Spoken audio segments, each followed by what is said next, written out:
Isang paalaala, ang susunod na kabanata ay naglalaman ng mga salita at pahayag na maaaring magdulot ng takot, pangamba at pagkabahala sa mga nakikinig, lalo na sa mas nakababatang gulang. Huwag magpatuloy kung kinakailangan. Hello campers! Ang susunod na kwento ay mula sa ating archives and we're re-uploading them in our YouTube channel. If this is your first time listening to this episode or team replay ka, lagyan mo naman sa comment section. We'd love to hear from you. Salamat sa pakikinig and enjoy the episode.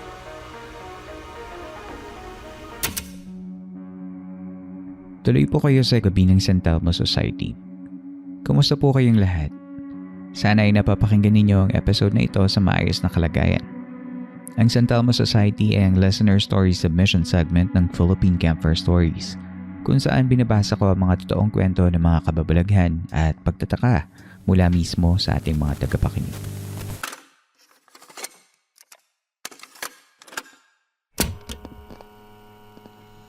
How are you, Campmaster? I hope your overall health is okay. Total, our group is called San Telmo Society naman. May nahalongkat ako from my baul of memories na paniguradong swak sa pangalan ng grupo natin. My tito died in a tragic death. He was robbed and died of knife wounds. This happened when I was 10 years old and my brother was 5 years old. We were home alone that time and our tito was supposed to watch us. Naniniwala ako na hindi siguro siya mamamatay kung pumunta lang siya sa bahay namin ng mas maaga. My first instinct noong sumisigaw na siya ng tulong was to go on silent mode. Naglalaro kami ng kapatid ko noon kaya sinabi kong tumahimik siya at wag na siyang magsalita. I checked the front and back doors kung lock kasi kapitbahay lang namin yung bahay ng tito ko. Kaya kung mag-uusisa, kami ang isusunod. I don't know. Basta my intuition at that time were telling me to do this and that. I hugged my brother because my tito was literally crying for help. We were just kids and I was afraid for our safety at that time. 30 minutes passed with dead silence. I prepared my brother to run to the neighbors for extra safety kasi mga late night na makakauwi ang parents namin.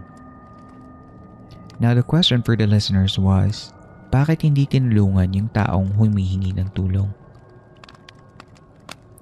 Lasenggo po kasi ang tito ko noon, kaya sanay na mga kapitbahay na pag nakainom siya ay may mga series of wild habits. I think may anger issues din siya na baka nag-ugat from his childhood and sa environment nila before.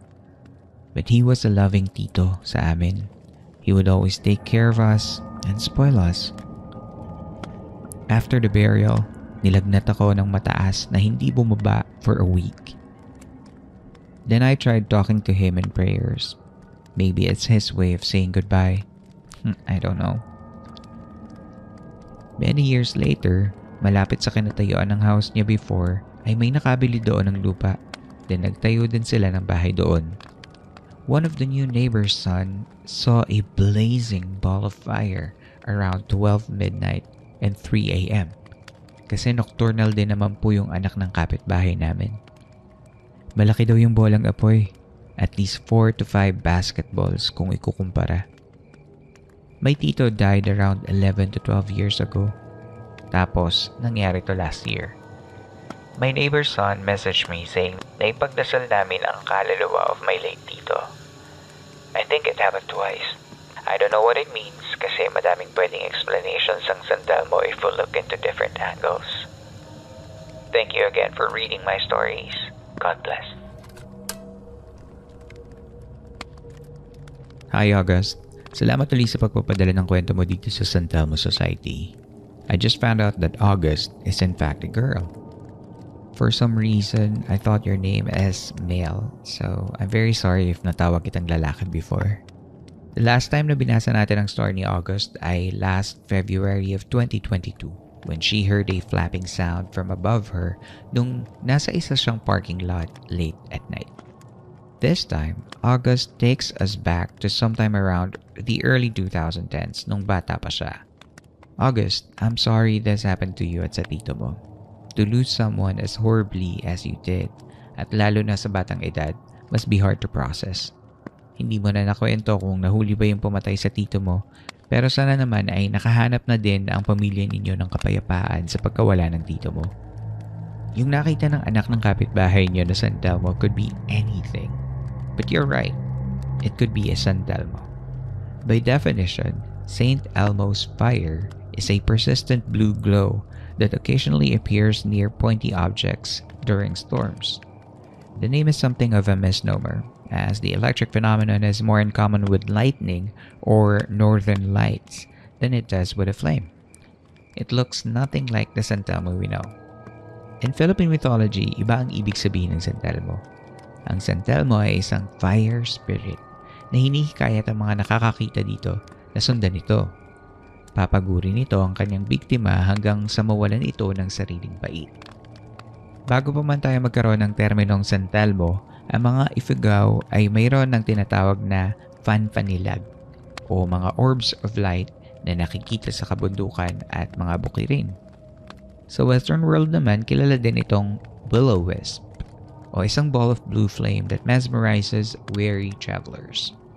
Sa tamang kondisyon, ang paghahalo ng mga gases ay kayang gumawa ng mga ilaw gaya ng bioluminescence or chemiluminescence kapag naghahalo ang oxygen sa phosphine, diphosphane at methane na galing sa mga nabubulok na laman gaya sa bangkay ng isang tao.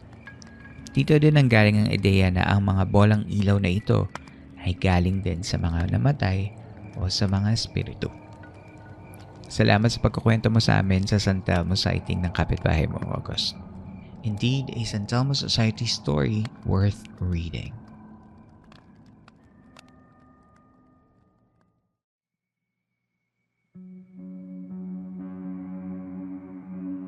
Tigil muna sa kwentuhan, magbabalik ang Philippine Campfire Stories matapos lamang ang ilang saglit.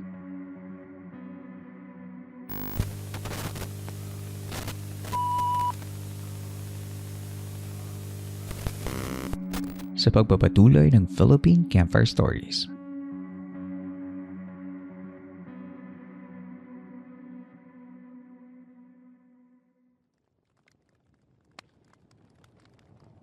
Ang susunod na kwento ay mula kay Clarence at sa isang taga-sundo.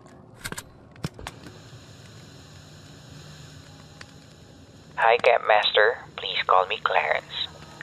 I had an uncle pass away towards the end of October 2021. He was very close to his daughter, and naturally, she was devastated by his passing. Around early of January 2022, she told her mom na she had a dream about her dad at sinusundo na daw siya nito. Her mom told her na wag siyang sasama.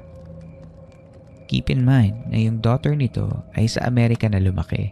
Kaya hindi naman siya exposed sa mga ganong sabi-sabi. That's why she was confused by her dream. Apparently, 2 weeks after the initial dream, nangyari ulit yung panaginip ng anak.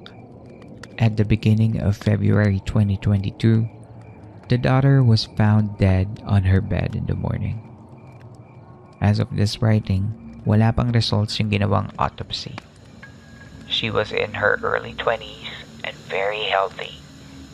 Ang tanong, may bearing ba yung mga dreams niya about her recently deceased father? Sindo nga ba siya talaga? Ayun lang for now, Campmaster. Take care always.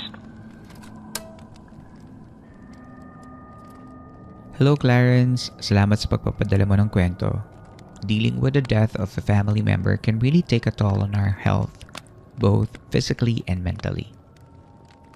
Ang mapaniginipan ng mga yumaong mga mahal sa buhay ay maaaring parte ng pagluluksa at pagdadalamhati ng isang namatayan. Hindi man natin alam ang dahilan ng pagkamatay ng anak ng uncle mo. Alam natin at some level ang mawala ng minamahal sa buhay. Maaaring dahil sa labis na stress na naranasan ng kanyang katawan dahil sa pagkawala ng kanyang ama ay hindi na ito nakayanan ng kanyang katawan. Napanaginipan ko din ang namatay kong tatay nung bata pa ako. At kahit hindi ko pa alam ang ibig sabihin nun, tinanggap ko na lang ito ng maluwag dahil alam kong nagluluksa pa ako nun. Ngayon, tinuturing ko na lang na closure yung panaginip ko na yon kasi hindi ako nakapagpaalam sa kanya nung namatay siya. Death is a part of life. We only fear it dahil sa mga maiiwan natin na mga mahal sa buhay o sa mga bagay na hindi pa natin maiiwan. Kaya mahalagang bawat araw ay punuin natin ng mga pagkakataong masasabi natin na nagawa natin lahat. Para sakaling dumaan ang ating mga taga-sundo, alam natin na nabuhay tayo ng masaya at mapagmahal sa abot ng ating kakayahan.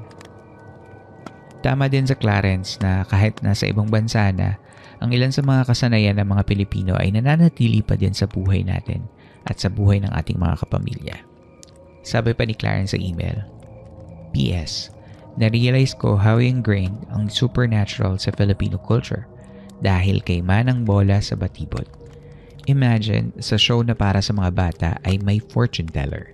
It's just very interesting.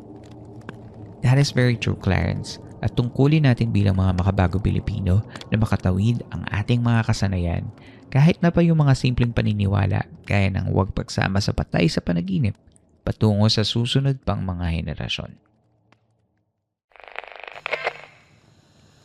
Hello, Campmaster. I don't know how to start the story, pero I just want to share it with my fellow listeners of this podcast. I'm Lynn, and this is my story 8 years ago. Mula ako sa probinsya ng Quezon.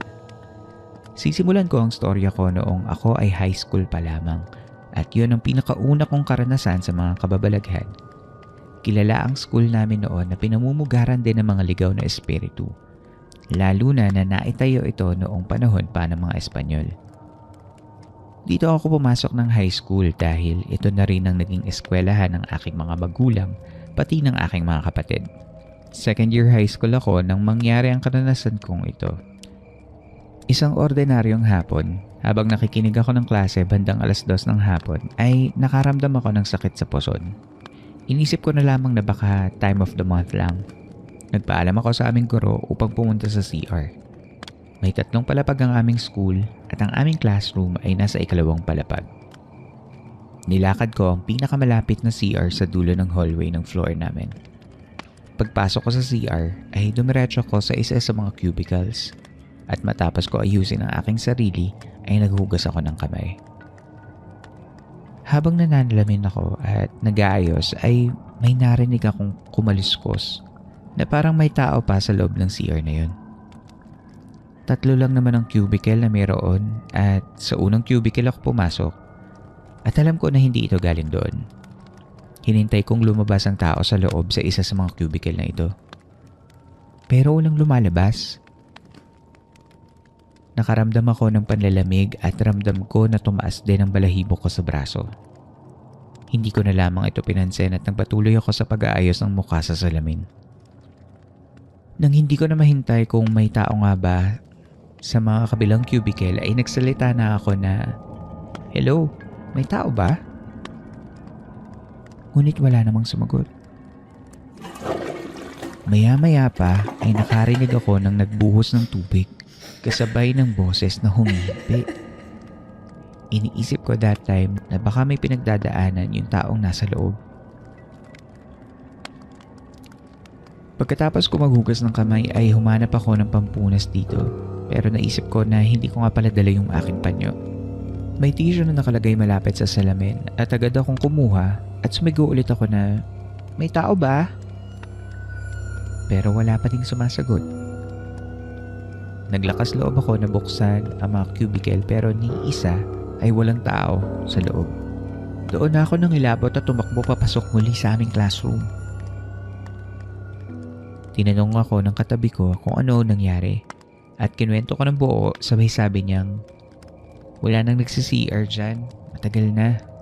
Kasi dyan sa CR na yan may nagbikti daw na dating estudyante." Nagtatanga ako bakit ka nakapasok.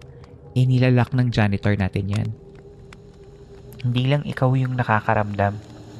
Yung iba nagsi-CR dyan, nakikita nila yung estudyante na yon. Yung iba naman, nalalak pa sa loob. Kaya, swerte ka pa din. Simula noon, hindi na ako muli nag-CR sa 2nd floor sa dulo ng hallway na yon. Hello Lynn, salamat sa pagbabahagi mo ng kwentong ito. First of all, if may nakikinig dito na nakakaranas o may kakilalang nakakaranas ng depression, please consider calling Hopeline. Isa silang non-government foundation na tumutulong sa mga taong may pinagdadaan ng emotional crisis. Puntahan lamang ang ating show notes para sa contact information. So I had to share that kasi minsan sa overwhelming feeling na dala ng takot from these ghost stories, nakakalimutan natin na may totoong problema that lies beneath them. For example, yun ngang student na nagpakamatay daw sa girls' CR. Hindi naman natin alam if talaga bang spirit of a deceased person yun. Pero wala namang wawala kung i-acknowledge natin na meron ngang namatay doon at ipagdasal natin na sana ay makatawid na sila sa dapat nilang puntahan. But thank you for sharing your story. Sayang hindi mo nasabi ko nung school nyo. Baka may mga iba tayong mga listeners who have similar experiences doon sa second floor ng CR nyo. Ang susunod na kwento ay mula kay Jem. Mga maiiksing silip sa kanyang buhay bilang isang sensitive at ang kanyang strange encounters with their house spirits. Hello, Campmaster. My name is Jem, and I am an avid listener of your podcast. Bata pa lang ako, nakaka-experience na ako ng paranormal. And my dad used to say na bukas ang third eye ko dahil binuksan niya ito. I remember my first encounter was when I was 6 years old. Nakasakay kami noon sa isang lancha papuntang Boracay when I noticed na may kasabay kami na naka-wedding dress. It was stained and it looked wet. Pero naisip ko baka dahil ito sa pagsakay niya sa bangka. I quickly told my mom na, "Mama, may kasabay pala tayong bagong kasal." My mom looked around and told me na wala naman. Itinuro ko kung saan ko nakikita yung babaeng nakadress pero hindi naman daw niya nakikita. So hinayaan ko na lang. Fast forward to when my father died in Davao. We had to move here in Manila so that we could be with my mom's family sa bahay ng lola ko. Unang pasok ko pa lang sa bahay namin sa Manila, I knew na may kakaibang presence sa bahay na yun. Dito napapasok ang 3 espiritu na nakatira sa bahay namin. My first encounter in Manila was when my cousin visited us from the province. Halos magkakaedad lang kami ng mga cousins ko and we would usually play sa kwarto ng tita namin. Sa second floor ng bahay namin, just adjacent to the stairs, doon namamalansya ang mama ko and she had a balikbayan box na usually ay nag-uumapaw sa damit. One day, my tita asked me to call my cousin dahil kakain na. So I went upstairs. Hindi na ako nagbukas ng ilaw sa stairs dahil tanghali naman. Hindi pa ako completely nakakaakyat. I saw a figure na nakadapa near the box. So I said, "Huy, Robbie, kakain na." But the figure did not move. Inulit ko yung sinabi ko. "Huy, Robbie, kakain na." Nang biglang bumukas yung pintuan sa kwarto ng tita namin at sumilip yung pinsan ko. Saka ako nagtaka kung sino yung nakadapa. I hurriedly turned on the lights. Pagtingin ko sa area kung saan nakalagay yung box, wala namang tao at wala ring laman yung box. That is spirit number 1. Yung bata, he's still there sa bahay namin. My second encounter was the babaeng nakatakong. Mag-isa akong naiwan sa bahay namin dahil magsisimba ang buong family at ako naman ay may sakit. I decided to sleep sa sala dahil ayaw ko magstay sa kwarto. Nagtalokbong ako ng unan and that's when I heard footsteps from our second floor. Kahoy yung structure ng interior namin, kaya konting ingay at lakad lang ay naririnig agad sa baba. Hindi ko pinansin yung footsteps dahil sa totoo lang, hindi naman ako natatakot. I decided na pumikit na lang. Then suddenly, lumakas yung yabag ng mga paa. Narinig ko na parang nasa hagdan na yung tunog. So nagham na lang ako para mawala yung footsteps. that's when I heard the footsteps na nasa tiles na. Meaning, nasa kusina na kung sino yung naglalakad. Papalapit na ng palapit yung tunog at biglang tumigil siya sa gilid ko. I can feel her presence. Hindi ko siya nakikita pero alam ko na babae yung presence niya. She was breathing down on my neck. Todo pikit at takip ako ng kumot. And that's when she said, "Ingon." That's when I stood up and ran to the door. She is spirit number 2. Nasa bahay pa rin siya pero hindi na siya nanggagambala. The third encounter happened in 2016. I was in my room, yung mom and sister ko naman ay nasa sala.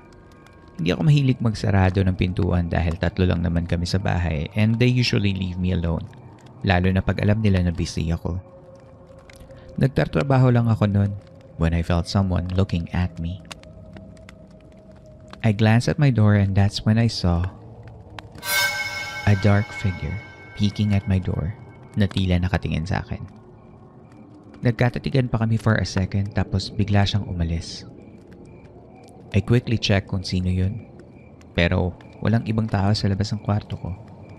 Bumaba ako to ask my mom and sister kung pinuntahan ba nila ako dahil mahilig mag-trip yung ate ko. And then my mom said, kung ate mo yun, maririnig mo siya dahil sa bigat ng paa niya. After that, I would always see the dark figure staring at me every night.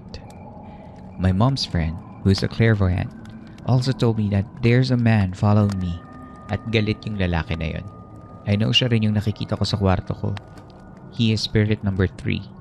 Wala na siya sa bahay dahil nadala ko siya sa kondo ko when I moved out. I don't know when he'll stop following me. Marami pa akong gustong ikwento, especially sa mga experiences ng dad ko with spirits, angels, and demons. Pero napahaba na yung kwento ko kaya next time na lang ulit. Maraming salamat sa pagbabasa mo and more power to your podcast. Hey Jem, thank you sa pagbibigay mo sa amin ng kwento. Ito yung kwentong akala mo una easy lang pakinggan at basahin. Yung first story mo kasi sa Balikbayan Box, I have to admit, naisip ko na baka check up the eye lang. At baka dahil madilim, ay may na-form kang shape sa isa sa mga damit na malapit sa box. Pero dun sa second at third story mo, my God, kinalabutan ako. Sino or ano kaya yung mga nasa bahay ninyo? Ikaw lang ba yung nakakaramdam nun or yung mga ibang kasama mo din? I'm glad na wala namang nananakit pero threatening pa din yung nakatingin na dark figure. I will not advise you on what to do because I'm not an expert on this, but if you get any persistent and life-altering problems because of your paranormal experiences, may mga kaibigan tayo sa podcast na maaaring magbigay ng tulong. Salamat ulit, Jem.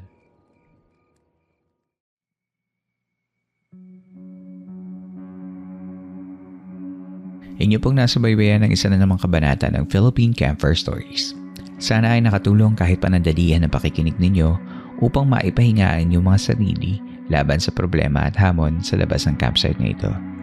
Mapapakinggan nyo pa rin ng libre ang mga nakaraang episodes sa lahat ng major podcast platforms.